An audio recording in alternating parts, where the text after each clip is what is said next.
പടിഞ്ഞാത്ത് Golden Diamonds, Cherupuzha, Alakode, Padiyottuchal, wholesale division, Thrissur. Nedumchal Karimanal Chamundi ക്ഷേത്രത്തിൽ കളിയാട്ട മഹോത്സവം നടന്നു. നാടിന്റെ നാനാഭാഗങ്ങളിൽ നിന്നായി നിരവധി ഭക്തർ പങ്കെടുത്തു.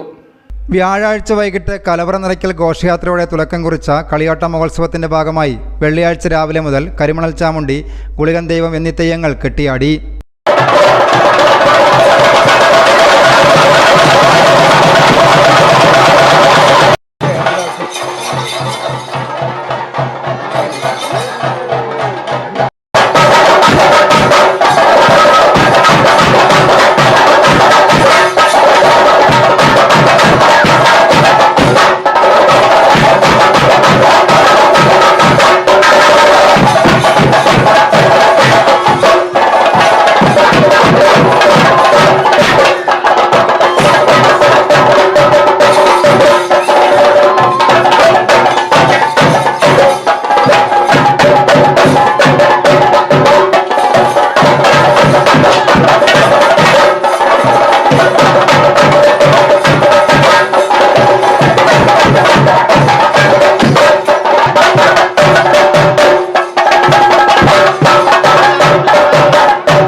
ഉച്ചയ്ക്ക് അന്നദാനം നടന്നു. കാട്ടുമുടന്ത ദൈവത്തിൻ്റെ പുറപ്പാടിന് ശേഷം കളിയാട്ടത്തിന് സമാപനമായി. നിരവധി ഭക്തരാണ് കളിയാട്ട മഹോത്സവത്തിനായി നെടുഞ്ചാൽ കരിമണൽ ചാമുണ്ഡി ക്ഷേത്ര സന്നിധിയിലേക്ക് എത്തിച്ചേർന്നത്. News bureau, Cherupuzha. നിങ്ങൾ സ്വർണ്ണാഭരണങ്ങൾ വാങ്ങുമ്പോൾ വഞ്ചിതരാകാതിരിക്കാൻ ജാഗ്രത പാലിക്കുക. 2023 ഏപ്രിൽ 1 മുതൽ സ്വർണ്ണ പരിശുദ്ധി ഉറപ്പുവരുത്തുന്നതിന് കേന്ദ്ര ഗവൺമെന്റ് ആഭരണങ്ങളിൽ HUID നിർബന്ധമാക്കിയിരിക്കുന്നു. 100% ആഭരണങ്ങളും HUID മുദ്ര ചെയ്ത മലയോര മേഖലയിലെ ഒരേയൊരു jewellery. Padinjath Golden Diamonds, Cherupuzha, Alakode, Padiyottuchal, wholesale division, Thrissur.